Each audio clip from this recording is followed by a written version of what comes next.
March 6, 2025, the heavy doors of Nigerian Senate closed behind Senator Natasha Akpoti-Uduaghan for what will be the last time in 6 months. Her office sealed, her salary stopped, her voice silenced. But this wasn't just another political suspension. This was the beginning of a story that will shake the foundations of Nigeria's democracy and expose the dangerous intersection of power, gender, and justice in our nation's highest legislative chamber.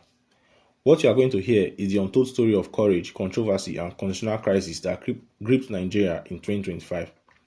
A story of a female senator who dared to speak truth to power, only to find herself at the center of a political storm that would test the very principles of our democracy. This is the Natasha Akpoti saga, a tale that reveals uncomfortable truths about gender dynamics, political intimidation, and the cost of standing up for what's right in Nigeria's complex political landscape. To understand the earthquake that shook Nigerian Senate in March 2025, we must first understand the woman at its center.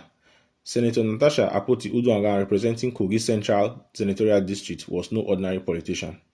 A lawyer, entrepreneur, and women's rights advocate, she had fought her way into the Red Chamber against all odds, surviving multiple election battles and legal challenges that would have broken lesser spirits.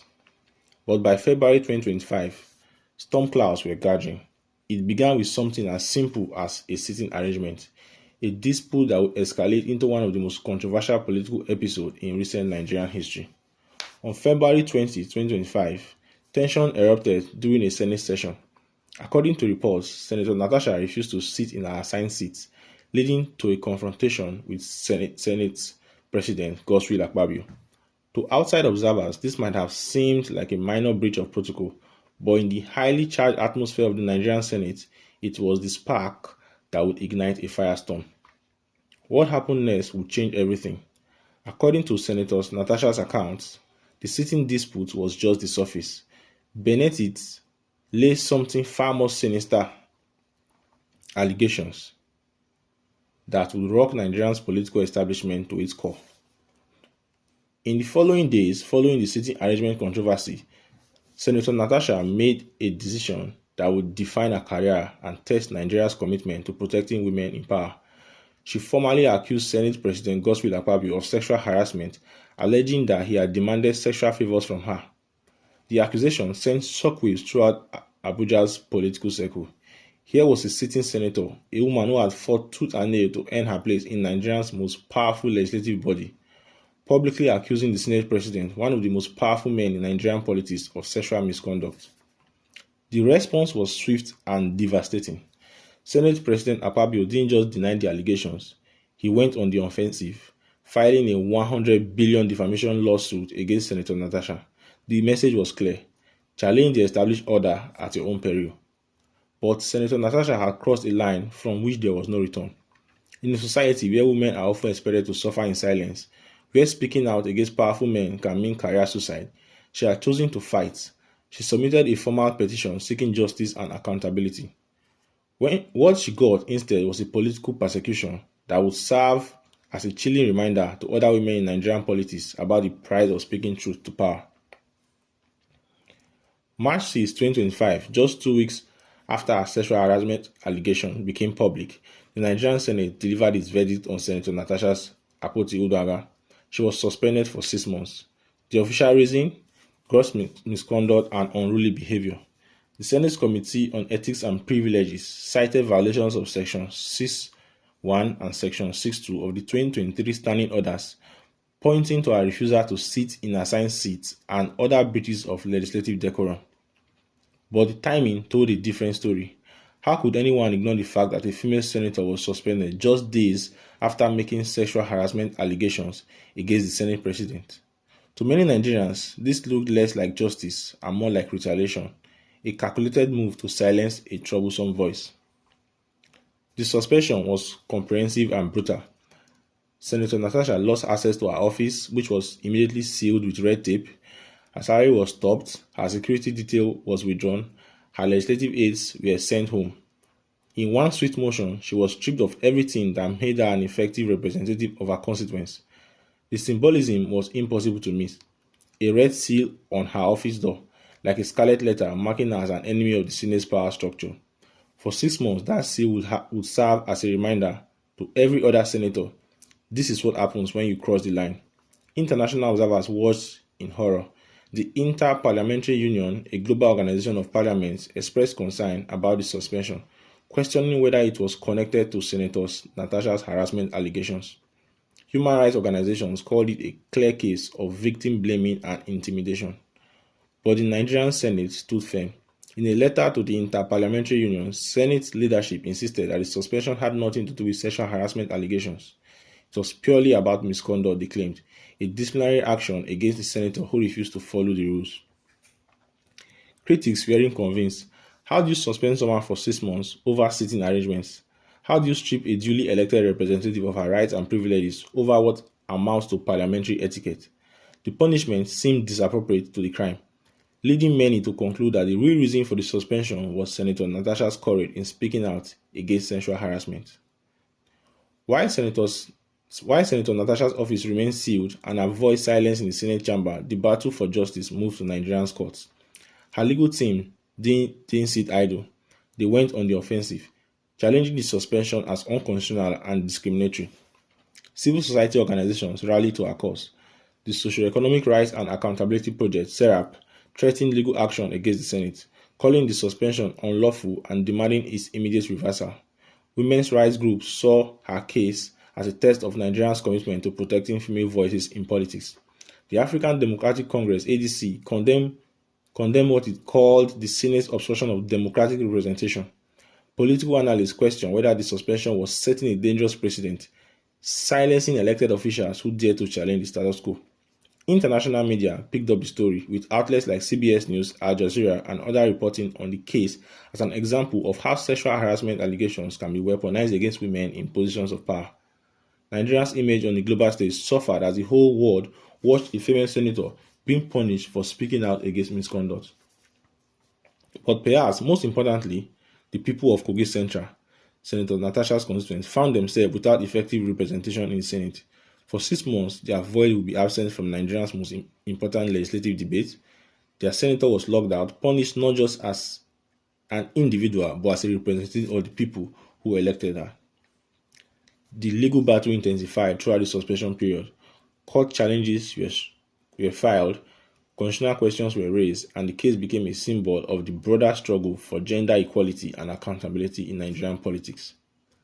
6 months is an eternity in politics.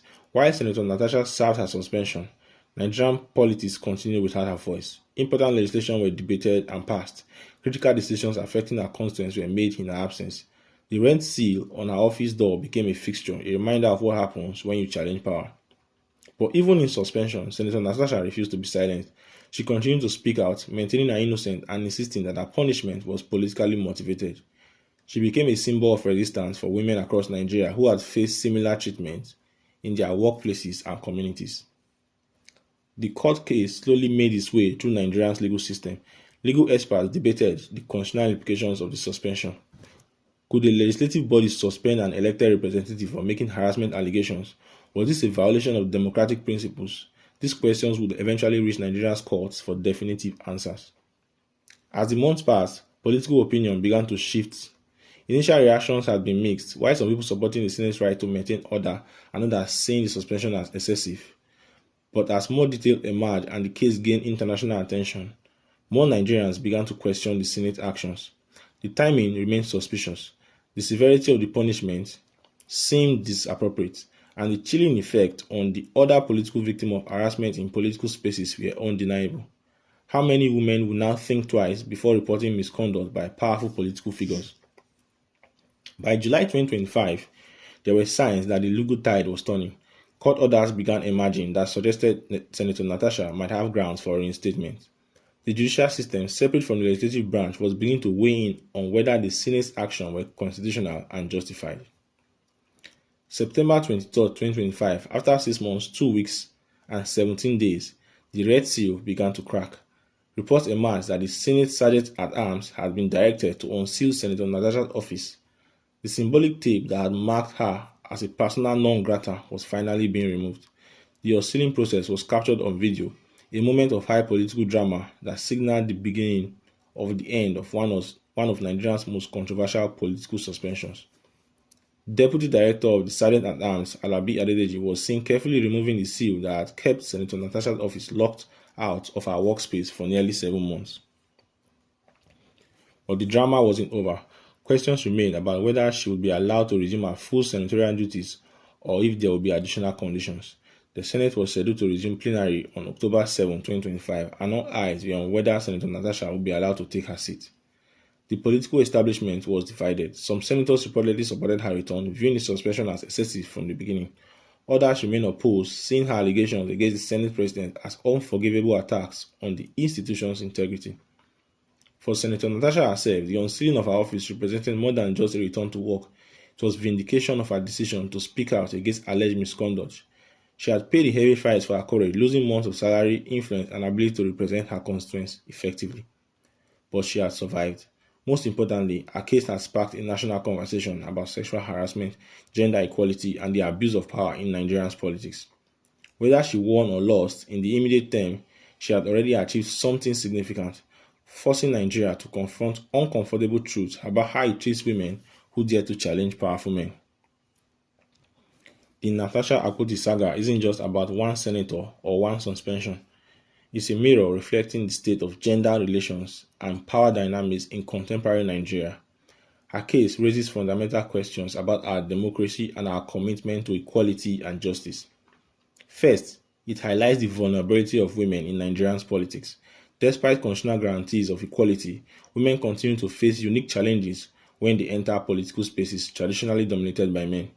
Senator Natasha's experience shows how quickly a woman can be marginalized and punished when she challenges the established order. Second, it exposes the weapon that can be used against political opponents in Nigeria's highly charged political environment: suspension, litigation, intimidation. These tools can be deployed to silence inconvenient voices and maintain existing power structures. The question is whether these tactics serve justice or simply protect the powerful. Third, it demonstrates the importance of international attention and civil society pressure in protecting democratic rights.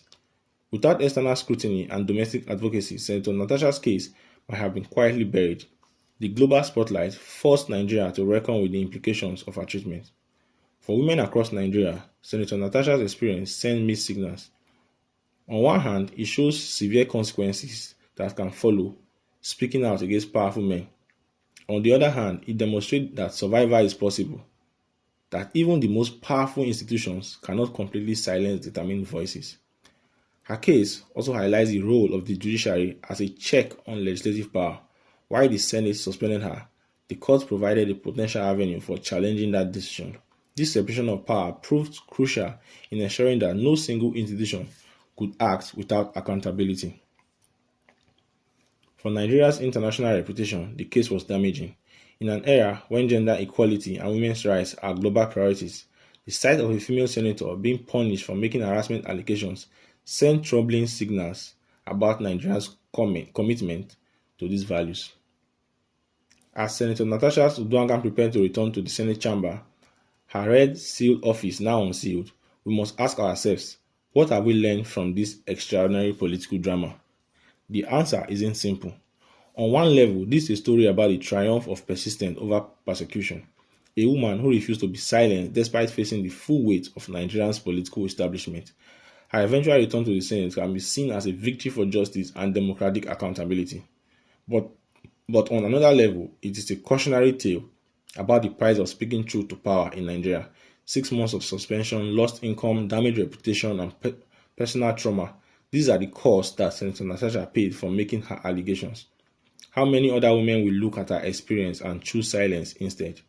The unsealing of her office marks the end of one chapter in this saga, but it is not the end of the story. The fundamental issues raised by her case, gender equality in politics, the protection of harassed victims, and the abuse of institutional power remain unsolved.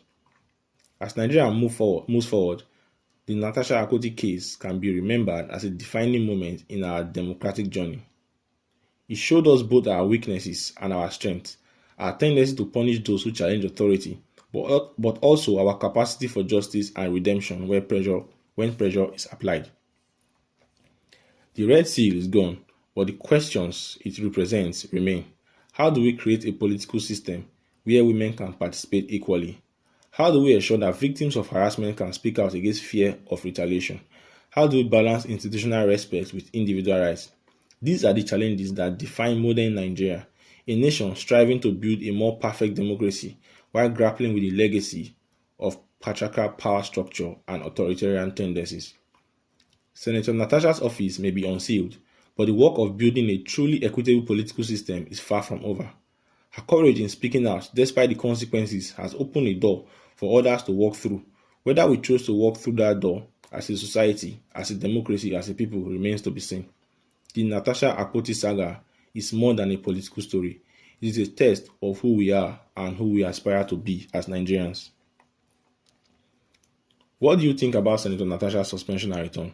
Was justice served, or was this a case of political persecution? Share your thoughts in the comment below, but remember to keep the discussion respectful and constructive. If this story resonated with you, consider subscribing to our channel for more in-depth analysis of Nigerian politics and society. Hit the notification bell to stay updated on the latest development, in this case, and other important political stories. And remember, democracy only works when we all participate. Stay informed, stay engaged, and never be afraid to speak truth to power, even when the cost is high. The price of silence is often higher than the price of speaking out. Thanks for watching. We'll see you next time.